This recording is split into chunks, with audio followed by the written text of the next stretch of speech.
আজকে আমরা class start করছি। তো প্রথমেই যেটা আমরা আগের দিন পড়েছিলাম সেটা হচ্ছে ইম্পালসের ফর্মুলা ছিল জে দিয়ে ডিনোট করতাম অথবা আই দিয়ে ডিনোট করতাম। ফর্মুলা ছিল F average into delta T মানে very small time. F average is called impulsive force. আগের দিন আমরা ডিফারেন্সও করেছি ইম্পালসিভ ফোর্স আর ইম্পালসের মধ্যে ডিফারেন্স কি। আরেকটা জিনিস আমি এখান থেকে বলেছিলাম যে area under the force time graph represents impulse or change in momentum. আমি লিখে দিচ্ছি। আচ্ছা, এটাকে ইম্পালস মোমেন্টাম থিওরেম বলে, যেটা অলরেডি আগের দিন প্রুফ করা হয়েছে। আমি লিখে দিচ্ছি আরেকবার। প্রুফ করানোটা আগের দিন থেকে দেখবে। কি প্রুফ হয়েছিল?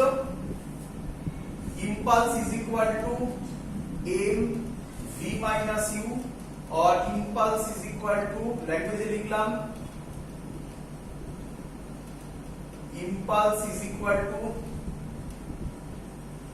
change in momentum। প্রুফ করা হয়েছিল। This is called impulse momentum theorem. এটা পরীক্ষায় দেয়। আজকে শুরু করব আমরা।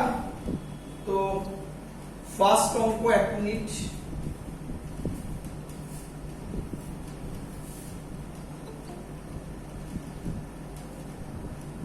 চলো আজকে ওখান থেকে শুরু করছি আমরা। ফার্স্ট অঙ্ক, আগের দিন দুটো অঙ্ক মনে হয় পড়িয়েছিলাম, দুটো না একটা অঙ্ক হয়তো পড়িয়েছিলাম আগের দিন। ব্যাটসম্যানের অঙ্কটা আগের দিন হয়েছিল। আজকে তারপর থেকে লিখবে ক্রিকেট বল অফ মাস 150 গ্রাম। একই টাইপের অঙ্ক পারবে তোমরা আশা করি। তো এই হলো জিনিসগুলো, আমি মুছে দিলাম।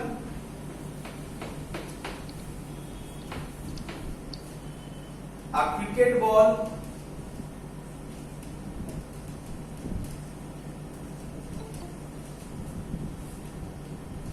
of mass 150 gram moving with a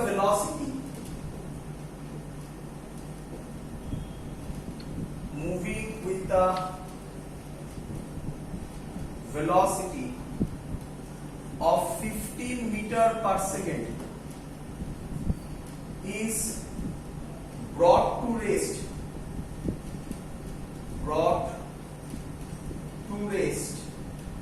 by a player in 0.05 second. Calculate the impulse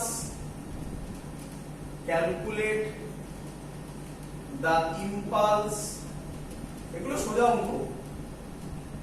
and শর্টে লিখে দিলাম average force exerted by the player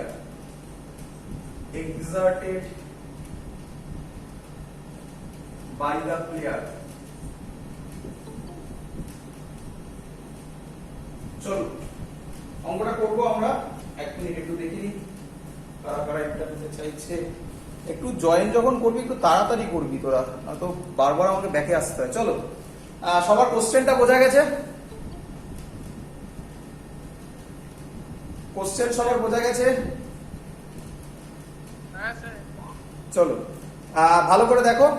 R cricket ball of mass বলে দেওয়া আছে, moving with a velocity of 15 metre per second. Velocity দেওয়া আছে, obviously this is called initial velocity.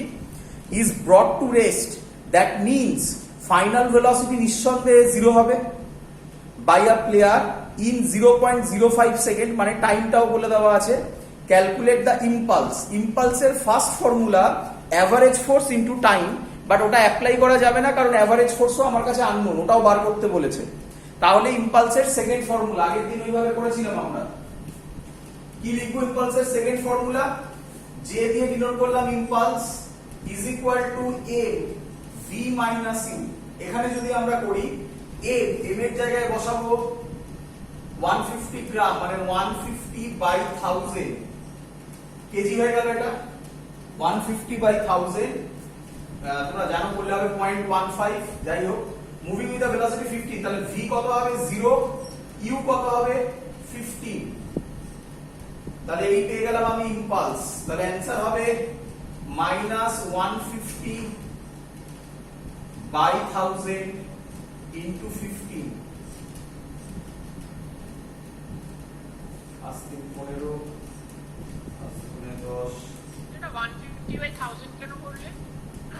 গ্রামে আছে, কেজিতে কনভার্ট করলাম, গ্রামে আছে। 5 দিয়ে গেলে এটা 20, 5 দিয়ে গেলে 3, এটা 4 মাইনাস 9/4 নিউটন সেকেন্ড। এই হলো অ্যান্সার। তোমরা আগের দিনও দেখেছো মাইনাসটা মানে হচ্ছে ডাইরেকশনকে রিপ্রেজেন্ট করে। এখানে মাইনাসটা ইম্পর্টেন্ট নয়, অঙ্কে যদি মানে অপশনেবল যদি কোশ্চেন হয় তাহলে মাইনাস থাকলে তোমরা মাইনাসটাকে অমিট করবে। সরি, মাইনাস যদি না থাকে মানে অপশনে মাইনাস থাকবে না, তোমরা মাইনাসটাকে অমিট করবে। বলো সবার কোশ্চেনটা বোঝা গেছে? সহজ কোশ্চেন, এটা বরঞ্চ ইজি। তার রিজন কি? তার রিজন হচ্ছে একটা মোমেন্টাম, একটা ভেলোসিটি জিরো হয়ে যাচ্ছে। আগের দিন অঙ্ক করিয়েছিলাম, লাস্ট অঙ্ক ছিল, তাতে দেখবে দুটো সেম ভেলোসিটিতে মুভ হয়েছিল, তখন ডাইরেকশনের চেঞ্জ ওভার করতে হয়েছিল, কিন্তু আমাদের ডাইরেকশন পজিটিভ নেগেটিভ ধরে কাজ করতে হয়েছিল। বলো সবার ক্লিয়ার কিনা? চলো চলো সোজা অঙ্ক, কিচ্ছু নেই। নেক্সট ওর সাথেই বলেছে, কি বলেছে তাহলে, ক্যালকুলেট দ্য ইম্পালস বেরিয়ে গেছে আমার, ইম্পালস বেরিয়ে গেছে, this is called impulse. Average force, ইম্পালসের আরেকটা formula J is equal to average force into delta T. যে কত বের হলো? আচ্ছা, এবার যখন এভারেজ ফোর্স বার করব আর মাইনাসটা দেব না, মাইনাস মানে কি বলেছিলাম তো ডাইরেকশনকে রিপ্রেজেন্ট করে, মাইনাসটা দেব না। তাহলে J লিখবো 9/4 F এভারেজ ইনটু ডেল্টা টি দিয়ে দেওয়া আছে, এই যে ডেল্টা টি এটা কত 0 পয়েন্ট, মানে আমি যদি সেইভাবে লিখি 5/100। আশা করব সবাই বুঝেছো, 0.05 কে লেখা যায় 5/100। তাহলে এভারেজ ফোর্স হবে 4 দিয়ে যাবে, 5 দিয়ে যাবে 20, আর 4 দিয়ে গেলে 5, তাহলে এভারেজ ফোর্স হবে F এভারেজ 45 নিউটন। আশা করব সবাই বুঝতে পেরেছো অঙ্ক। ক্লিয়ার? ক্লিয়ার সবার? হ্যাঁ স্যার বুঝতে পেরেছি। চলো সোজা অঙ্ক। যারা একটু তাড়াতাড়ি করছি, কারণ তাড়াতাড়ি মানে আমার ক্লাসটা শুরু করতে দেরি হয়ে গেছে। যারা বুঝতে পারোনি, আছো কেউ বুঝতে পারোনি, তাহলে আরেকবার বলবা। যদি বুঝতে পেরে থাকো, ক্যালকুলেশন দেখার জন্য পরে আরেকবার ভিডিওটা দেখে নেবে। হ্যাঁ বলো। হ্যাঁ, বলছি এখানে ইম্পালস আর ইম্পালস অফ ফোর্স আর ইম্পালসিভ ফোর্স যেটা আছে ওখানে I equal to F into T আমরা ব্যবহার করতে পারবো না? আরেকবার মানে যেটা লেখা শুনতে পাইনি। ইম্পালস অফ ফোর্স, ইম্পালস আর ইম্পালস অফ ফোর্সের যে ফর্মুলাটা আছে F ইনটু T, ওখানেও F টা এভারেজ। হ্যাঁ হ্যাঁ, এফটা অ্যাভারেজই, সব জায়গায় এফটা অ্যাভারেজ। ওটা মানে ওরকম, আরে সিম্পল থিং। ইম্পালস মানে হচ্ছে, আমি দেখ মনে করে দেখ, আমি যখন ইম্পালসের ডেফিনেশনও লিখেছিলাম তখন মনে করে দেখ একটা শর্ট টাইম লিখেছিলাম, তারপর বলার সময় আবার শর্ট টাইমটা মুছে দিয়েছিলাম। প্রচুর বইতে শর্ট টাইমটা লেখাই আছে, ওটা কোনো মানে নেই। মানে টাইমে অ্যাপ্লাই হলো, শর্ট টাইমে অ্যাপ্লাই হলো, এটাই বোঝানোর জায়গা যে ইম্পালস মানে হচ্ছে গিয়ে এফেক্টটা, আর কজটা হচ্ছে গিয়ে ইম্পালসিভ ফোর্সটা, যেটা কিনা এফ অ্যাভারেজ, ওই এফটাও এফ অ্যাভারেজই। ঠিক আছে, চলো এবারে আমি যে অঙ্কটা করাচ্ছি খুব ইম্পর্টেন্ট অঙ্ক বাবা, একটু কনসেন্ট্রেট করে এটা দেখবে, এটা পরীক্ষায় দেবে। এই অঙ্কগুলো তো সোজা অঙ্ক, এগুলো দিলে তো খুব ভালো হালুয়া অঙ্ক। এর পরের অঙ্কটা কিন্তু ইম্পর্টেন্ট, বোর্ডের ক্ষেত্রেও ইম্পর্টেন্ট, জয়েন্টের ক্ষেত্রেও ইম্পর্টেন্ট, দুটোতেই দেয়, তাই একটু ভালো করে বুঝবে। পরের অঙ্কটা ইম্পর্টেন্ট অঙ্ক, আজকের প্রথম ইম্পর্টেন্ট পার্ট। চলো দেখো,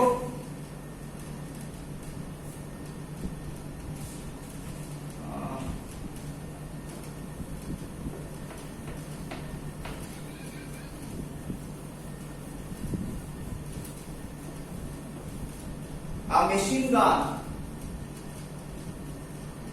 machine gun fires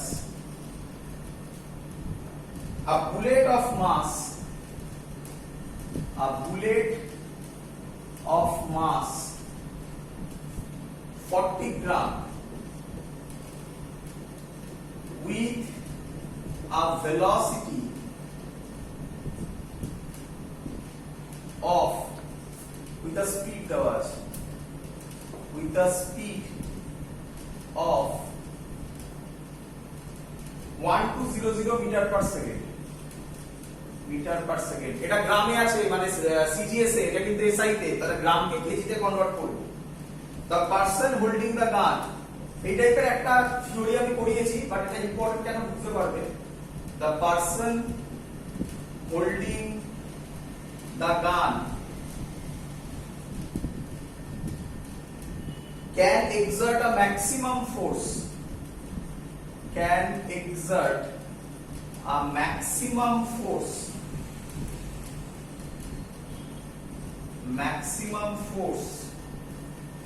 of 144 Newton, of 144 Newton on it. What is the number of bullets? What is the number of bullets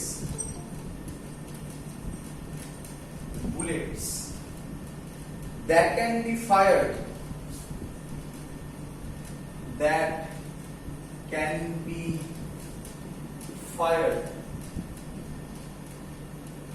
from the gun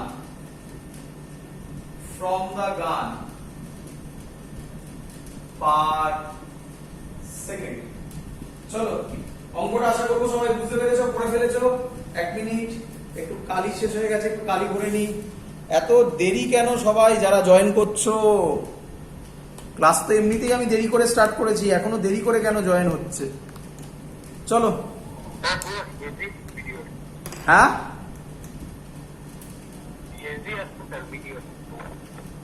hazy আসছে বাকিদের?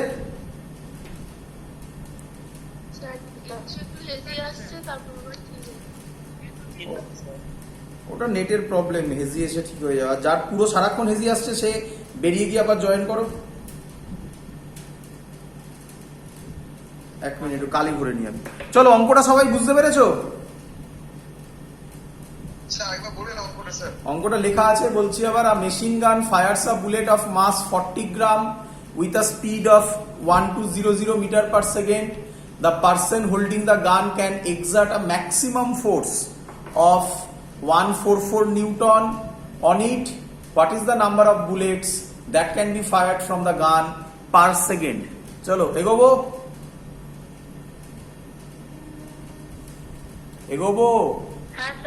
বুঝতেই পারছো গানটা হচ্ছে অটোমেটিক গান।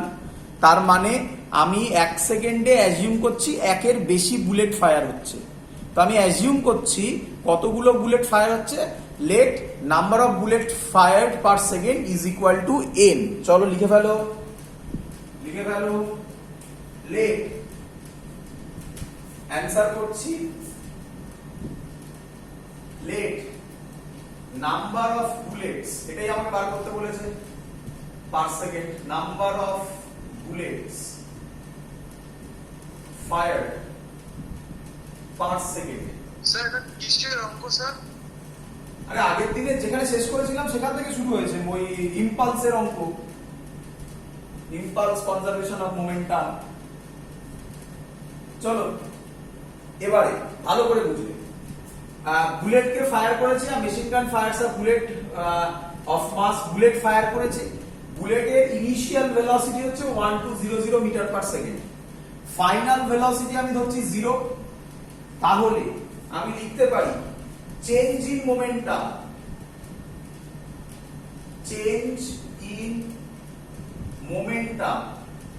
আগে বুঝে নাও, একবারে করবো না, আগে লিখে দিচ্ছি। For each bullet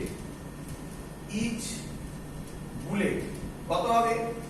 m v minus u। এটা তো আশা করবো সবাই বুঝতে পেরেছো। বলো বুঝলে কিনা? একদম সিম্পল, কিচ্ছু করিনি আমি। স্যার মানে ফাইনাল মাইনাস ইনিশিয়াল। একদম ফাইনাল মাইনাস ইনিশিয়াল। এমটা কমন নিয়ে, এমটা কোন থেকে আসছে স্যার? এটা এন এখনো আসেনি, ধরো এইটা ধর। এন হচ্ছে number of bullets per second, লিখে দিয়েছি তো আমি। আর এটা হচ্ছে change in momentum for each bullet. ভালো করে বোঝো, একটা বুলেটের জন্য যদি মোমেন্টাম চেঞ্জ হয় এম ভি মাইনাস ইউ, তাহলে তোরা বল ইউনিটারি মেথড এন খানা বুলেটের জন্য কত মোমেন্টাম চেঞ্জ হবে? Sir 1 v minus u. কি বলছিস? একটা বুলেটের জন্য, ফর ইচ বুলেট, একটা বুলেটের জন্য চেঞ্জ ইন মোমেন্টাম এত, তাহলে এন খানা বুলেটের জন্য কত হবে? Into n. হ্যাঁ তাহলে আমি এখানেই করছি Sir, change in MPW momentum for each bullet যদি এটা হয় তাহলে change in momentum for n bullets এটা ইনটু এন হবে। ফর হ্যাঁ। চেঞ্জ করলাম আমি এখানে এন বুলেটস, এটা এখানে করে দিলাম এন। বল বুঝলি কিনা সবাই? হ্যাঁ স্যার। চল এবার আমি হ্যাঁ স্যার, ক্যালকুলেট বুঝতে পেরেছি। এবার আমি ক্যালকুলেশন করব। আচ্ছা এমটাকে সামনে আনলাম। এম কত বলেছে? কই গেল? 40 গ্রাম। 40 বাই 1000 লিখতে পারি। গ্রাম থেকে কেজিতে কনভার্ট হলো। 40 by 1000 K G. Velocity, bullet fire করেছি, যখন বেরোলো তখন ভেলোসিটি হচ্ছে কোথায় গেল? 1200 metre per second. 0 final velocity কত হবে? 0 minus 1 2 0 একদম গুড। স্যার 0। 0 মাইনাস 1 2 0 0। বলো বুঝলে কিনা সবাই? হ্যাঁ স্যার। যদি আমি একটু ক্যালকুলেশন করি, a ইনটু 40 বাই 1000 ইনটু 1200, সামনে একটা মাইনাস দিয়ে দিলাম, সামনে মাইনাসটা দিয়ে দিলাম। 0 0 0 0 0 0। তাহলে অ্যান্সার হচ্ছে এখানে আপাতত মাইনাস 48 n। আমি কি বলতে পারি? ভালো করে শুনবে। আমি কি বলতে পারি? Change in momentum for N bullet বেরিয়েছে এটা। দ্যাট মিন্স ইম্পালস হচ্ছে 48 n। আর এটা বোঝাতে হবে না, মাইনাস মানে ডাইরেকশনকে বোঝাচ্ছে। যেহেতু এটা 0 আছে, এটা 1200 আছে, মানে ছুড়লাম যখন তখন 1200 তে বেরোচ্ছে, ফাইনালি গিয়ে 0 হচ্ছে।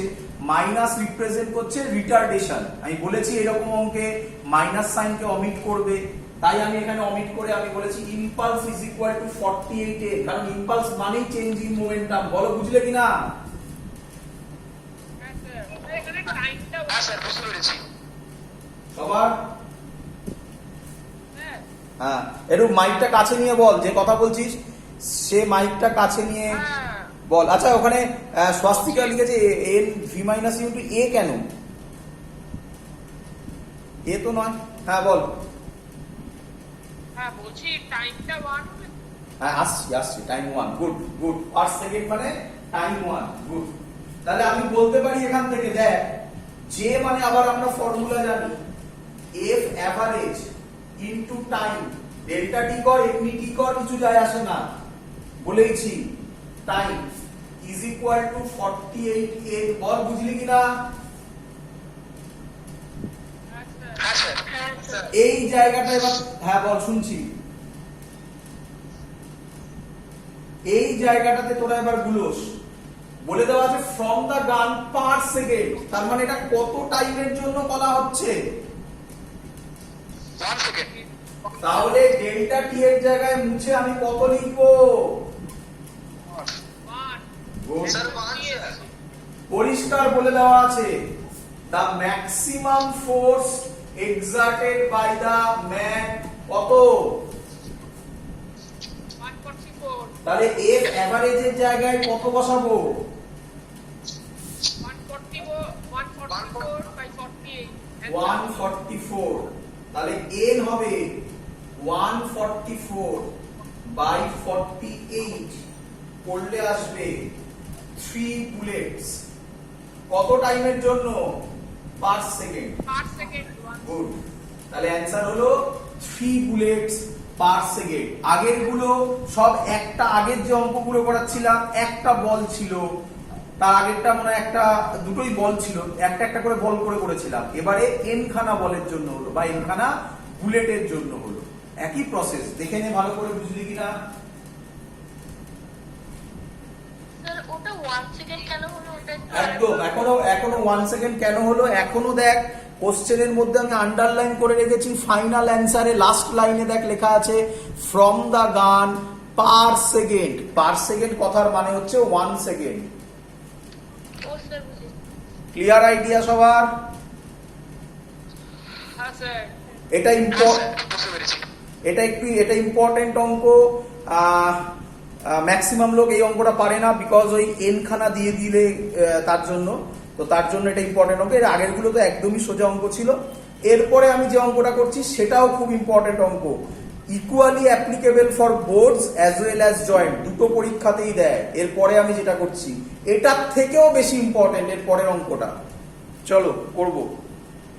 এটার থেকেও বেশি ইম্পর্টেন্ট, লিখে ফেলবে, মুছে দিলাম।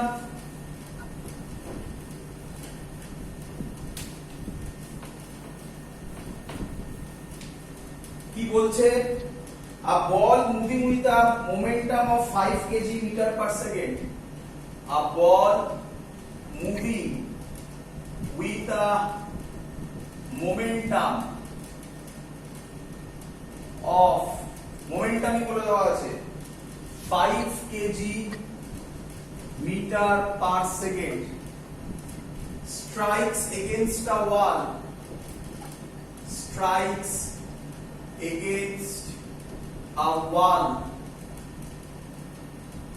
at an angle of 30 degree, at an angle of 30 degree, খুব ইম্পর্টেন্ট অঙ্ক এটা, and is reflected back, reflected back। এই টাইপের অঙ্ক আমি তোমাদের আগের দিন যে নোটটা দিয়েছি তার মধ্যে দেখবে সলভ করে করা আছে, সেটা আমি শেখাচ্ছি আজকে। আগের দিন নোট দিয়ে দিয়েছি, of 30 degree and is reflected back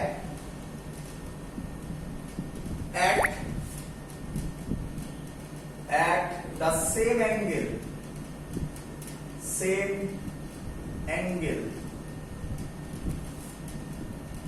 এখানে একটু আমি চেঞ্জ করবো ল্যাঙ্গুয়েজে, যাই হোক, calculate change in momentum, momentum. আগে অঙ্কটা করে দাও সবাই, তারপরে করবো। সোজা অঙ্ক, কঠিন নয় বাবা, সোজা অঙ্ক। সব আমার শেখানো হয়ে গেছে, শুধু সাজিয়ে সাজিয়ে অঙ্ক সলভ করব, কিচ্ছু চিন্তার নেই। চলো অঙ্কটা পড়ে ফেলো। বলছে একটা বল তার মোমেন্টামটাই দিয়ে দিয়েছে, কত মোমেন্টাম? 5 কেজি মিটার পার সেকেন্ড, মানে এমভি দিয়ে দিয়েছে। স্ট্রাইকস এগেনস্ট আ ওয়াল, একটা ওয়ালে গিয়ে ধাক্কা খেয়েছে। At an angle of 30 degree, 30 ডিগ্রিতে ধাক্কা খেয়েছে। এখানে ভুলটা হবে, এখানে ভুলটা হবে। কি ভুল হবে? ছবি আঁকতে ভুল হবে। যার যার ছবি আঁকতে ভুল হবে তার অঙ্ক গেল। যদি এই অ্যাঙ্গেলটা 45 ডিগ্রি দিত, তাহলে যে যে ভুল করবে তার অঙ্কটাও ঠিক হয়ে যাবে। কেন স্যার এই কথাটা বললো এক্ষুনি দেখতে পাবে। তোমাদের ম্যাক্সিমাম বইতে 45 ডিগ্রি দিয়ে করা আছে, তাই ভুলটা ধরা পড়ে না। আমি ইচ্ছা করে এটা 30 ডিগ্রি করেছি, কেন দেখতে পাবে। And is reflected